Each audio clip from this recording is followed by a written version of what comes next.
శుభోదయం.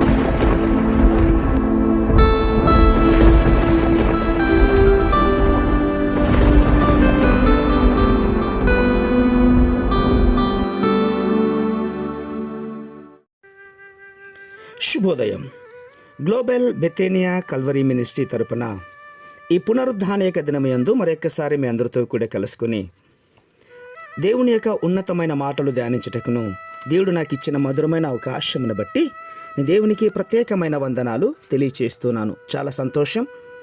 దైవజనుడు దేవుని యొక్క మందిరాన్ని ఎలా నిర్మించాలో, ఎలాంటి మందిరాన్ని కోరుకుంటూ ఉన్నాడో నిన్నటి దినములో నుండి మనం మాట్లాడుకుంటూ ఉన్నాం. అందునిమిత్తమై ఈరోజు కూడా పరిశుద్ధమైన లేఖనముల నుండి మరొక చక్కటి మాటను చదువుతున్నాను. దయచేసి బైబిల్ గ్రంథం ఉన్నటువంటి వారు తీసి చూసి చూడమని ప్రభుపేట మనవి చేస్తున్నాను. ఎఫెసీయులకు రాసిన పత్రిక 2వ అధ్యాయము 22వ వచనాన్ని నేను చదువుతున్నాను. దయచేసి గమనించమని ప్రభు పేరిట మనవి చేస్తూ ఉన్నాను.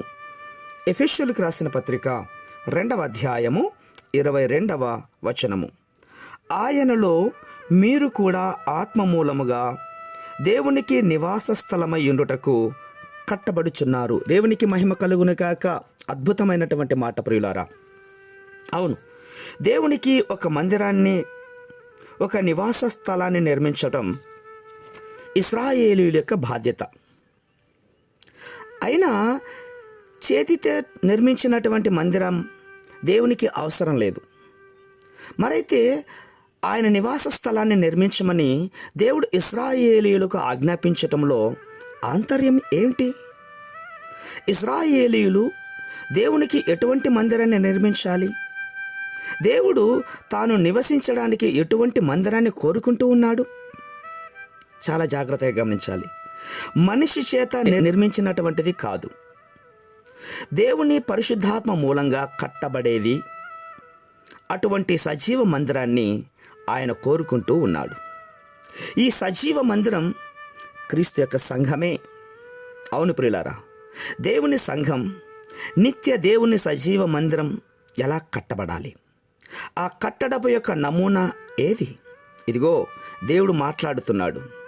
ఎఫెసీయులకు రాసిన పత్రిక 8:5, నిర్గమకాండం 25:40లో ఈ మాటలకు ఆధారంగా చెప్పబడుతున్న మాట ఏంటంటే, ఆ కట్టడపు నమూనా కొండ మీద నీకు చూపింపబడిన మాదిరి చొప్పున సమస్తమును చేయుటకు జాగ్రత్త పడుము అని మాట్లాడుతూ ఉన్నాడు. దేవునికి మహిమ కలుగునుగాక.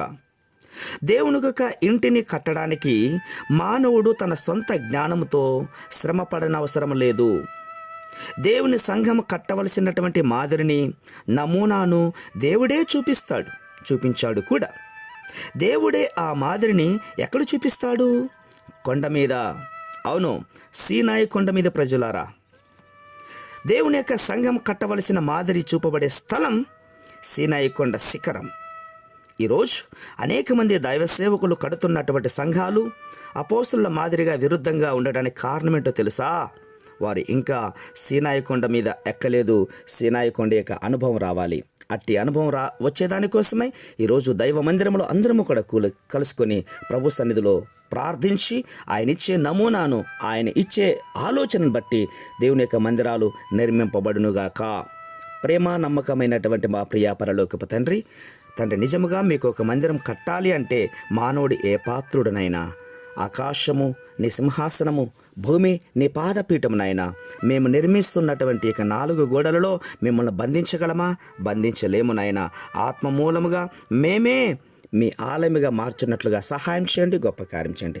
అట్టి కృప మీరు మాకు అనుగ్రహించినందుకే స్తోత్రాలు అర్పించుకుంటూ చిన్న ప్రార్థనను మా రక్షకుడైన యేసుక్రీస్తు ఉన్నతమైన నామములో దీనముగా అడిగి వేడుకొని పొందుతున్నాం మా తండ్రి. Amen, amen, amen.